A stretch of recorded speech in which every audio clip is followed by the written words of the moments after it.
Ito guys, oh, yan na lahat yung aming nakuha ni Daddy. Ayan, oh. Merong dalawang balot. Yan po ay ibabalot ni Daddy dito sa barak para po ayan ay manatiling sariwa. Ayan, kasi mamaya pa po pag uwi sa hapon, saka pa po yan maiiuwi. Ito po yung isa. Ito po yung medyo mas malalaki. Ayan po. Para po hindi siya malanta, kaya po dito sa dahon ng barak siya babalutin. Ito po, ayan. Ayan guys. Ayan, ang ating napanguha today. Ayan. Ang kabuting mamarang. Ayan guys, ito yung lulutuin namin sa lunch.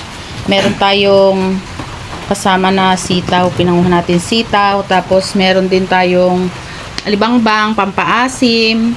Meron din tayo diyang mga okra. Ayan, ang isasama natin doon sa ating nakuhang kabote. At ipapartner natin ito. Ayan ang ating tuyo.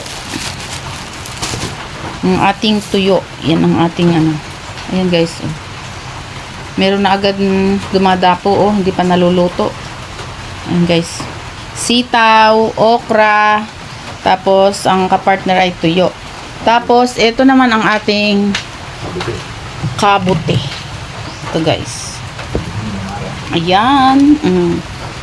Naka-ready na po yan. Ilalagay na lang natin yan doon sa ating lulutuin. Yan ang mga kabote. Ito po yung malasa. Masarap. Ito. Ang kanyang mga tangkay ito. Mas malasa po ang tangkay daw, sabi nila. Pero sa akin, parang parehas naman pong mas malasa. Iba po yung lasa ng kabuting puti sa kabuting mamarang. Mas malasa po ang kabuting mamarang. Ayan guys, ang kabuting mamarang. Tapos ere naman po ang ating paglulutuan. Ayan. Ayan guys. Oh. Nilagyan na natin ng sibuyas, bawang at luya. Hindi na po gigisahin para po hindi na siya magkaroon ng mantika. Yan ang ating lutuan. Oh. Luto sa kahoy. Dito sa bukid. Ayan po ang ating paglulutuan. Tapos dyan na, pag kumulo po yan, dyan na ilalagay yung ating mga pampalasa, mga pampaasim, at saka yung ating pong kabote. Ayan guys. Yung alibangbang naman po, ay di galing po doon sa alibangbang dito sa bukid. Hindi na po tayo bumili. Ayan guys. Yung binili lang po natin dyan na yung ating asin at saka yung mga pampalasa, saka po itong ating sibuyas bawang. Kabuti po dyan sa ating mga tanim din yung ilalahok doon, yung pong sitaw at saka po yung okra. Ayan guys. Luluto tayo ng kabote para sa lunch. Guys, ang ating nilulutong gulay. Nandiyan na yung ating pampaasim na alibangbang.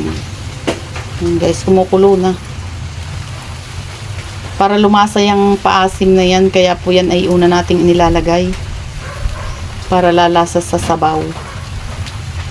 Ang ating alibangbang. Ilalagay na natin ang ating kabote. Ayan. Ayan guys. Oh. Ang ating ulam.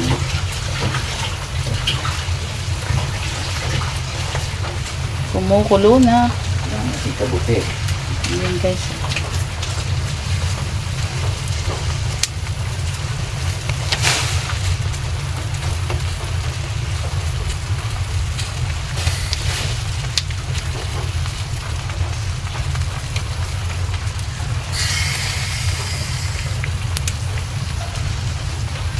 Ayan ang kabote. Yan ang ating kabuting mamarang na pinanguha kanina. Ngayon ay niluluto na natin, uulamin natin sa lunch.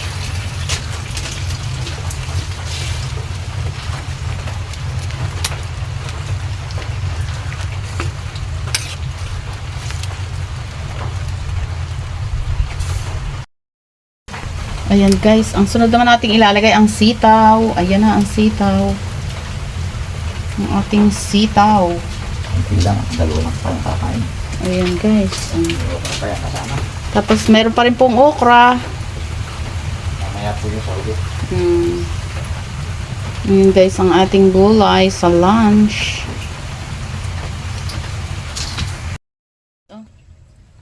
kumukulo na at malapit na siyang maluto kaya inilagay na ang ating okra. Ayan guys. Madali lang pong maluto ng okra kaya po yan ang huli naming ilagay.